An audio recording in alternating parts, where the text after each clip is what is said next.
This is probably one shoe I've waited all year for. What is up, everybody? Welcome back to the Sneaker Circle. It is your boy Danny back with another review, and I am back. This is post-Italy Danny, post-vacation Danny.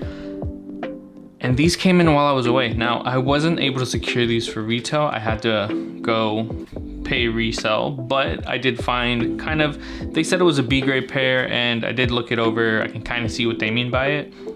I was able to secure them for, I think, around the 300 range, if I remember right.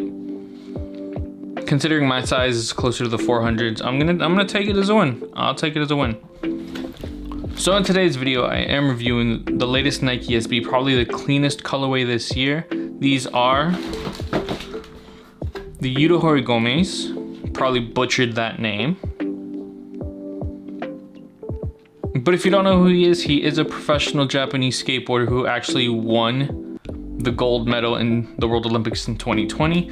That was really cool about that is I think that was the first year skateboarding was actually considered an Olympic sport. So, I mean, first winner, young, representing Japan, that's the stuff of dreams, you know? It's the stuff of dreams. So let me get these out the box. We're gonna talk about them, we're gonna talk the release, and we're gonna talk about how like Nike's been kind of playing me on these Nike SB releases.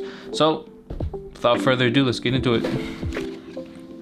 All right, out the box, let's just get straight into this review. Now, I kind of went down that tangent, that rabbit hole of watching people's reviews after I struck out on these, because like this is the one shoe this year I knew I was gonna get no matter what. I did see a lot of people say, yo, the leather's supple, the nubuck is crazy, the suede back here, crazy. So I did have high expectations on these, and in terms of color blocking, I think these are kind of unmatched this year. It's just probably some of the best colors we've seen on a Nike SB this year. So we do have this like slate nubuck that goes throughout the entirety of the shoe.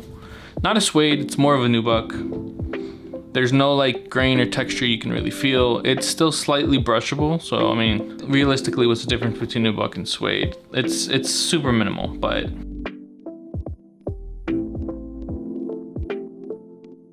if we look right here, I would say this brown section right here is more of that suede. You can kind of see the individual hair textures, while on the nubuck, you really can't. It still almost looks like leather.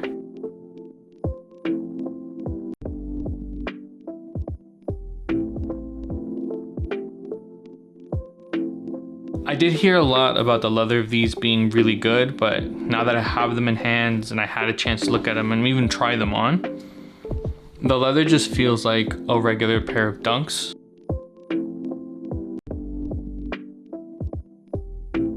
So I feel like that's the biggest disappointing part of the sneaker itself. The rest is pretty A1. So what I mean by this is, if you look at the swoosh right here, it's a nice thick piece of leather. I actually really enjoy the leather used on this swoosh.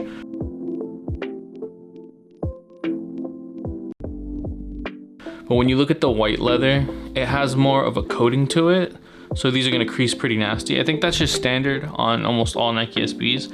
I think this is the same leather used on Jarritos. And I mean, it's a bit disappointing. I wish they would have upped retail like $10, $20 and just given us something slightly better. But I mean, it is what it is. So let's take a look at other details. On the back of the sneaker, you do have the Nike symbol. The only real area in the shoe that has this pop of pink, you do have the pop of pink right here in the lace as well, and then at the very bottom. So it's a real nice like set of brown soles. I really do like the color on these, and I just like the way it matches. I do like how these two browns are kind of different.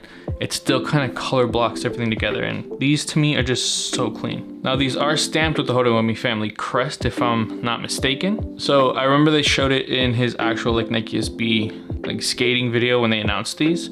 Super cool, and you have it stamped right here on the back as well in that like light pink, and to an extent you do have it on the insole as well. I don't know if you'll be able to see it. Yeah, it's like right there. Going back to the laces themselves, like I said, you got that pink one, but then you also have this brown one. I actually really like the way the brown one looks on these. When I throw these on feet, maybe I'll throw the brown ones on. I'm not too sure yet if I'm actually gonna wear them that way or not.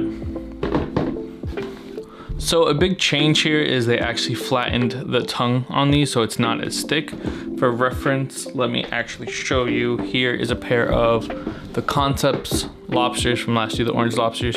You see how like this is the traditional tongue. It's a little bit thicker, has more padding to it.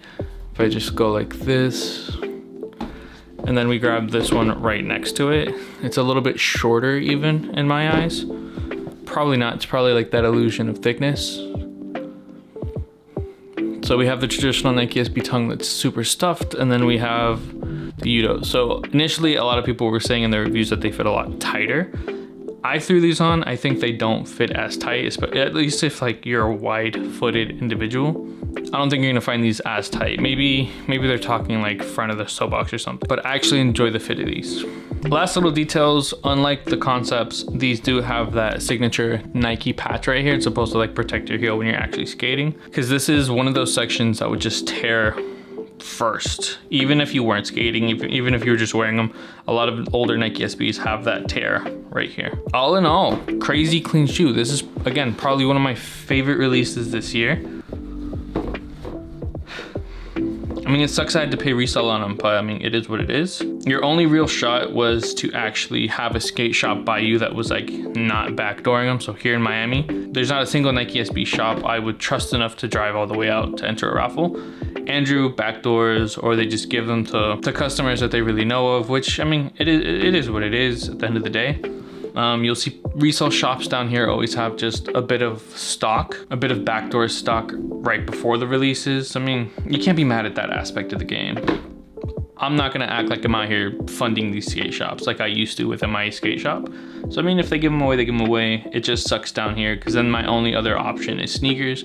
And for some reason, I've never been able to hit a pair of Nike SBs on sneakers. So like I mentioned at the beginning of the video, these are a pair of B grades. So you can kind of see like right here, if it shows you a little bit of the stitching is out, you can see it right here. It's just slightly sloppy, which is probably why they were categorized as B grades. But I mean, the guy was honest, didn't mind it. Paid about 100 under what most people were paying at the time, so it is what it is. I'll take it. So that's probably where I'm gonna end this review. Gonna have to throw these on feet. I will see you guys in the next one. Thank you for tuning in. Thank you for checking out the channel. I'll catch you guys in the next one. Peace.